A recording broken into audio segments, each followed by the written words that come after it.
Here we have the all-new 2025 Toyota Camry. Now we do get standard hybrid powertrains in all the Camry, so it's a Camry hybrid, but it's just a regular Camry. This one comes in the XSE trim level in this beautiful heavy metal, and then we have the two-tone paint job going here, so we have that midnight metallic roof. And again, with this one being a hybrid, the powertrain gets a 225 horsepower, 2.5 liter hybrid engine, and that's mated with an ECVT. So we're gonna take it on a test drive in the test drive portion, but to the front end here, the XSE is just beautiful in like an aggressive way. We get the LED headlamps, LED daytime running lights. So we have the running lights on the bottom here, and then we also have these here that are actually in the headlamp housing, and those don't flash like that. That's just how the camera's picking them up. It's a solid yellow, but still absolutely stunning vehicle here. And I love this grille, absolutely love that. How it's kind of got that brushed aluminum look. And it's just it's a bad car. When I first saw these on the internet before they were actually out, I was thinking, I don't know how I feel about these, but seeing them in person, this XSE in particular, it's just stunning. That's the only way to put it. We get these beautiful 19-inch alloy wheels. Again, a very sporty trim like we expect from the XSE. We have the matching midnight black mirror covers to go with the roof there. Get passive keyless entry on all four, or on the front two doors, excuse me. And then like even the trim here, just they did such a nice job with this, and I really would pay the extra 10 grand as opposed to an LE to get this XSE Camry. Now we get one-touch automatic up and down windows, all four doors. Power door lock controls are here. Power mirror controls, rear window lock. We get a small bottle holder there. I'd probably just put like a hand sanitizer. I don't even know if you could fit like an actual water bottle there, but in that one you can, and then you kind of have like a mat pocket there. And I love having the LED light in the door there. Now over here, auto high beams, traction control, etc. Hood release. I'm gonna pop the gas cap for later. We do get a manual tilt and telescoping steering wheel there. And then that was just the hybrid motor cutting back on, but here's the power driver's seat. Two-way power lumbar support.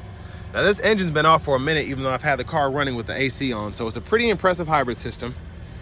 But I want to give a big thank you to John Roberts Toyota for allowing me to review this Camry XSE today. I'll leave a link below in the description.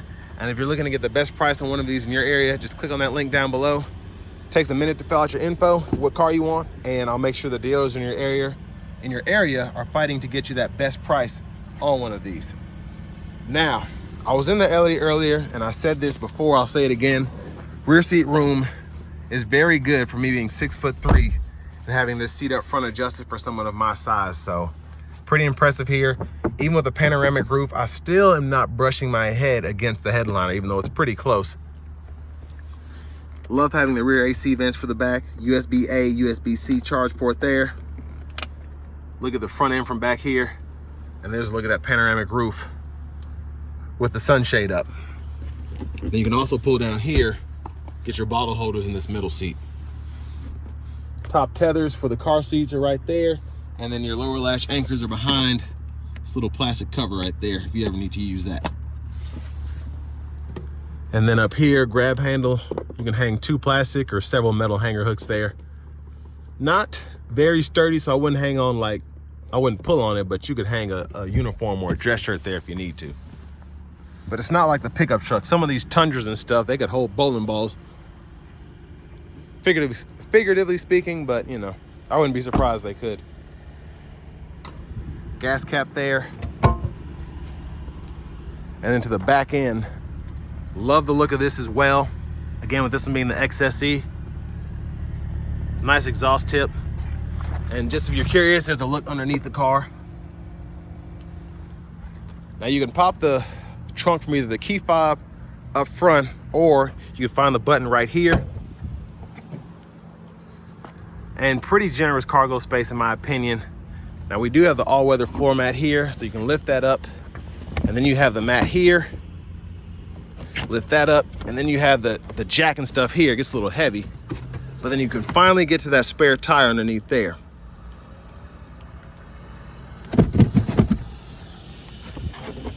There's a lot that goes into that, but hopefully you'll never need that, but you never know. And then you pull this here to fold down your Rear seats, just give me a moment here. My Fitbit came off doing all that.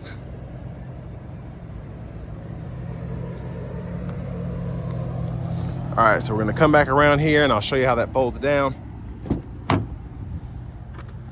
Just pull there, folds flat. You can run longer objects through to the front.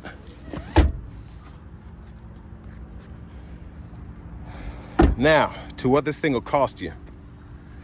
You do get quite a few standard features here, but then on top of that, you also have a ton of options on this one, including that glass roof, the premium paint,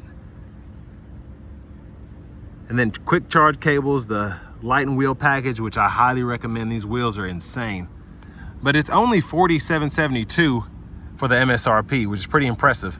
And that fuel economy is very impressive, but again, you're not getting in the 50s just because of these wheels.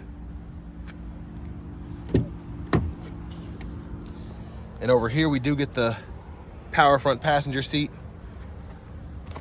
Love the trim, I like the gloss black there.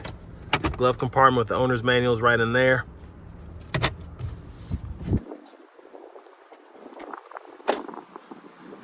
And then as we come back around to the front, just gonna pop the hood, show you that. And there's the 2.5 hybrid engine.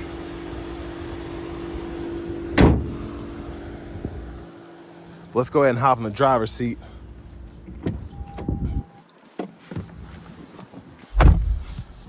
So nice wrap steering wheel here. Love the horn. Now over here, again, this is an upgraded screen compared to the lower trim levels. This is a 12.3-inch screen. We do get pretty similar capabilities. We get the wireless CarPlay, Android Auto compatibility, AM, FM, XM radio, Bluetooth, and then of course we have the option to use the Apple Music or Amazon Music when connected. And then you do have several vehicle settings in here you can control if you want to do that. And yeah, the heated steering wheel toggle was in there. And now that I'm looking here, maybe there isn't a button for that, which would be interesting. So yeah, that's interesting. You get 2 stages of heat and then the auto is in there, but I don't see any other button to control the heated steering wheel. That is weird. Oh, there it is. Okay. So that's that button right there is for the heated steering wheel right in the middle. Interesting. I like that actually. And then you can go in your general settings here and adjust your language, units of measurement, date and time, and all that. Of course, you get the navigation subscription if you want to use that. But most of us just use the Google Maps or the maps from Apple, depending on what phone we have. Guidelines follow you as you turn the steering wheel. Great picture. You can turn those guidelines off or get a wide angle view there.